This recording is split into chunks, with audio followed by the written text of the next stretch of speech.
গত ফ্রাইডেতে বিকেলবেলা ভালো লাগছিল না, তো ভাবলাম চলো আমরা বাইরে বেরিয়ে আসি। তো আমরা চলে গেলাম বাইরে। তো যেতে চাচ্ছিলাম খিলগার দিকে। তারপর হঠাৎ করে আমার হাজবেন্ড বলল আমার বড় ভাইয়ের সাথে দেখা করতে হবে। তো সাথে সাথে আমার হাজবেন্ড ফোন দিয়ে বড়দাকে বলল চা খেতে আসছি, একসাথে চা খাবো আমরা। তো আমরা ডিওএইচএস এর উদ্দেশ্যে রওনা দিলাম। যেতে যেতে প্রায় সন্ধ্যা হয়ে গিয়েছিল। আর শুক্রবার দিন ছিল, ভেবেছিলাম জ্যাম হবে না, কিন্তু শুক্রবার দিন বিকেলে জ্যামের পরিমাণটা এতই বেশি ছিল যে শুক্রবার মনে হয়নি।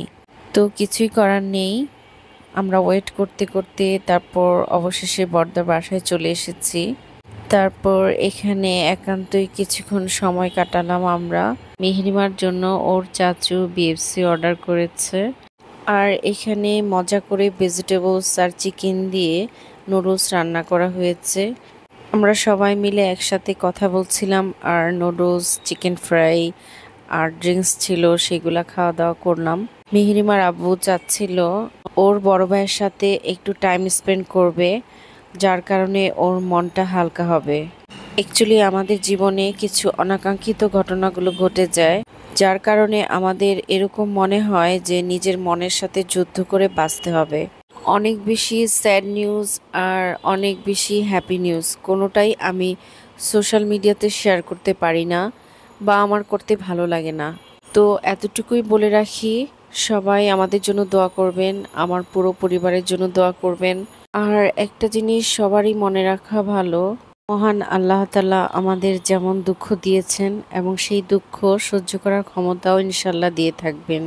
দুঃখটা আসবে যাবে, আবার নিয়ম মতো সুখ চলে আসবে ইনশাল্লাহ। তো সবাইকেই বলি ধৈর্য ধারণ করতে হবে, মহান আল্লাহ তাআলার কাছে শুকরিয়া আদায় করতে হবে। আর আমরা যেহেতু মুসলমান, সেহেতু আমাদের 5 ওয়াক্ত নামাজ পড়তে হবে। আমরা 5 ওয়াক্ত নামাজ পড়ার চেষ্টা করে মহান আল্লাহ তাআলাকে খুশি করার চেষ্টা করব ইনশাল্লাহ। তো এই তো আমরা নিউ ডিএচএস থেকে রওনা দিয়ে দিয়েছি। তো এখন আমরা আমাদের গন্তব্যে যাওয়ার চেষ্টা করছি। আজকে ভালোই একটা টাইম কাটলো। হঠাৎ করেই আমরা যাচ্ছিলাম এক জায়গায়, চলে গেলাম আরেক জায়গায়। অ্যাকচুয়ালি সবই মহান আল্লাহ তাআলার ইচ্ছা। আমরা কখনো বলতে পারবো না আমরা এটা করতে পারবো ওটা করতে পারবো, তবে মহান আল্লাহ তাআলা যা চাবেন তাই হবে। তো যাই হোক, আজকে অন্যরকম একটা সময় কাটলো আমাদের।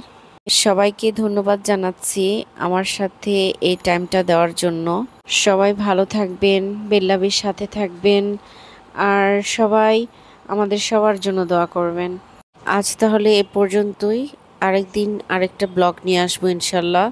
সবাই ভালো থাকেন, আল্লাহ হাফিজ।